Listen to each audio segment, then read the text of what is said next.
Tonight is an award from the Legal Writing Institute. It is our biggest outreach award. It's the Golden Pen Award that we award each year.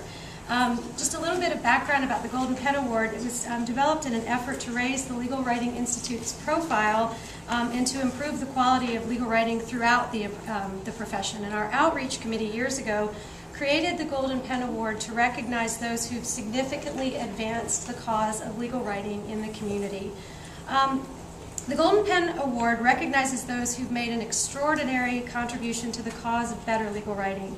The contribution can take many forms, such as promoting the use of clear language in public documents, outstanding scholarship or journalism about legal writing, exceptional writing in law practice, improving the quality of legal writing instruction, or advocating for better writing within the legal community. Normally the award is presented to those who are not active members of the Legal Writing Institute, but an active member might be considered in exceptional circumstances. I'm thrilled to award our Golden Pen Award this year to Professor Jeffrey Rosen.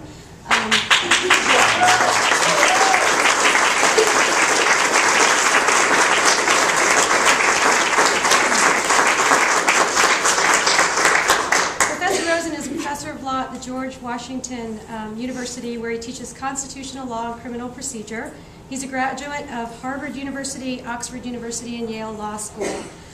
He's a prolific author and legal commentator. He covers legal affairs and specifically the United States Supreme Court. He's the legal affairs editor of the New Republic, and his essays and commentaries have appeared in New York Magazine, the Atlantic Monthly, and the New Yorker. He is also a frequent commentator on National Public Radio.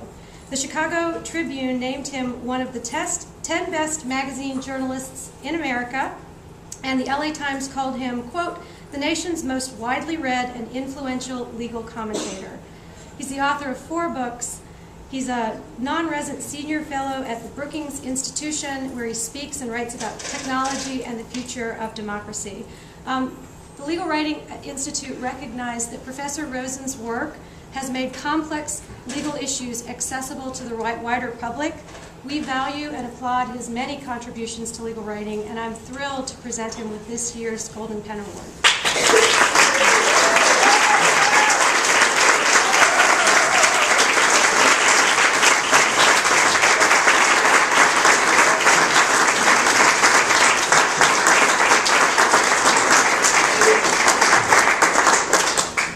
Mel, thank you so much for this.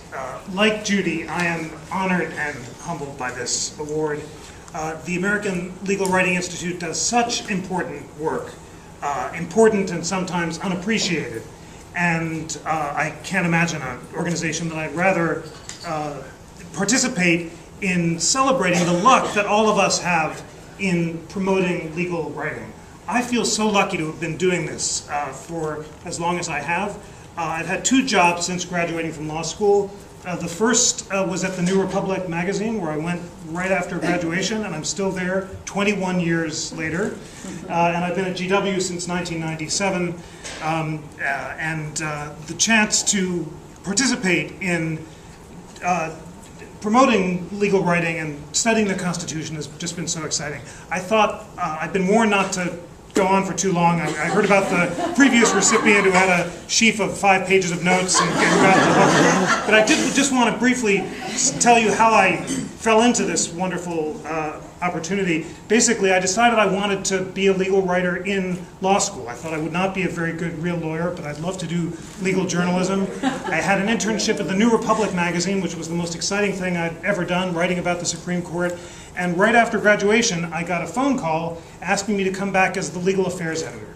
And this had nothing to do with my special merit. I'd gone to college with the editor of the New Republic, Andrew Sullivan. So I like to say that I'm the Harriet Myers of legal journalism.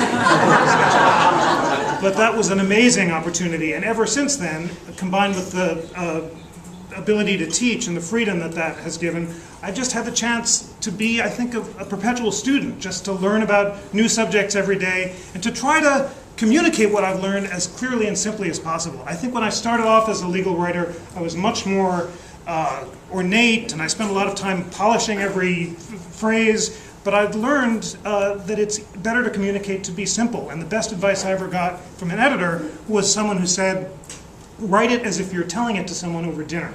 And that proved to be very good advice. And then what you realize is what's important is not the way that you write it, but what you have to say. And in order to say something, you have to learn something. You can't know in advance. So to learn something, you have to go out and do some reporting. I think the articles I'm proudest of are those I knew nothing about before writing. The mistakes I've made are ones that I wrote too quickly when I thought I knew the answers in advance.